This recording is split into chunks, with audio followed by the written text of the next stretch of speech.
And it was shocking. It was shocking the number of pieces of legislation and executive orders that he either had sponsored or he issued that dealt with environmental policy. In his first act as president on January 20th, 2001, he froze every one of the Clinton administration's EPA rules regarding the dumping of raw sewage and environmental protection policy in general. Froze them, instead of knocking it out. Then, the same week, he also told the EPA that he was no longer going to defend giving up 20 million acres of wetlands to development. Reversed the government position.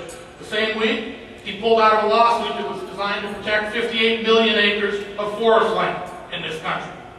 He also announced in his first week that he did not intend to sign the Dakota Protocol on greenhouse gases. 140 nations signed it, the United States and Australia did. That's President George Bush's legacy. What did it give us? 40% of the waterways in America's rivers are polluted so bad today that you're not allowed to fish or swim in them. 45% of our lakes, the same thing. 53% of our estuaries are too polluted to fish or swim. That's what he gave us, ladies and gentlemen. It's wrong.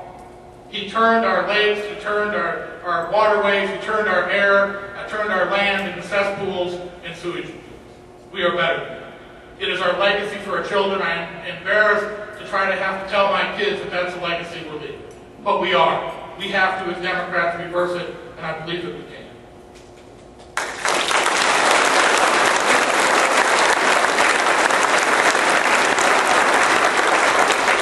Finally, with regard to the environment, and then I want to close, the one thing in the research that I've done over the last few years, both in researching for articles and books, that stunned me, that alarmed me more than any other.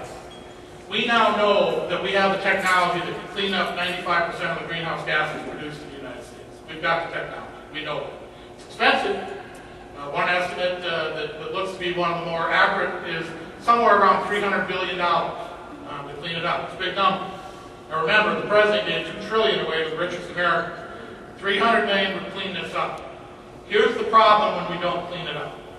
Today, according to the Center for Disease Control of Atlanta, a third, just a little short, about 31% of all pregnant women in America have mercury poisoning in their fetus above the levels that the Center for Disease Control recommends for healthy neurological, emotional, and physical health. We are destroying, literally, ladies and gentlemen, our next generation. That should outrage us. We should demand better. We need to stop. If we don't take this thing back, shame on us. Because we've got to take it back. There is too much at stake. Too many lives are at stake, literally. George Bush doesn't care. You and I must. I don't believe that we can sit and watch idly. I don't believe that we can allow our history to continue to be rewritten as it's been. I don't believe that we can watch as wealth is stolen, as our planet is being decimated. But let me make one other point about George Bush that bothers me, and as Democrats we have to stand up to it. While Bush and his cronies were fleecing America, they too often cloaked their selfish and short-sighted and greedy policies as the work of men and women carrying out the will of God. We've heard it. They're the party of Jesus Christ. They're the party of God, and Democrats are humans. Well, Democrats, the next time you hear such garbage from these Republicans, tell them I've read the Bible. I suspect many in here have studied it. Tell them to go back to the book of Matthew.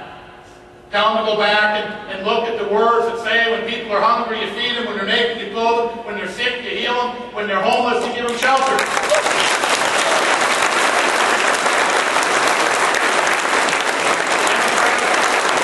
Do not concede the family values mantle to Republicans because they have not earned it.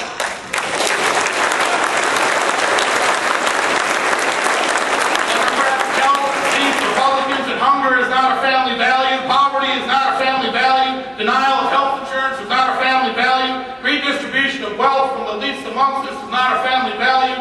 Pollution and destruction of our planet is not a family value. Suppression of wages is not a family value. Fostering corporate gouging of family income in the oil and pharmaceutical industries is not a family value. And leaving record amounts of debt to our children is not a family value.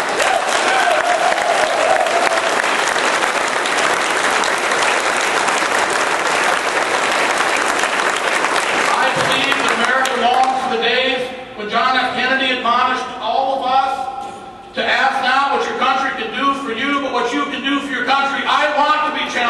Chamberlain government. I want to be able to participate. I want to make this nation great again so that I can fulfill my mother's wishes on the day that I lay my head on the pillow for the last time. I can say, Mother, I did it. I left more than I took away.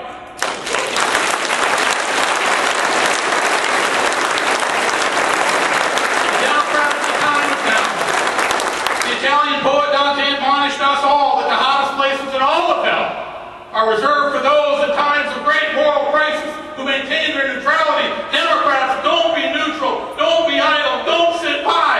We need to stand and fight. We need to stand and demand better. We need to stand and make America strong again. The time is now. We get one shot at life, ladies and gentlemen. One shot. One shot at bettering humanity. One shot at taking back. One shot at looking back and saying we delivered. Do not shrink from that responsibility. I beg you, please embrace it. Be humbled by it. Honor it. It is a gift from our Creator. I believe that.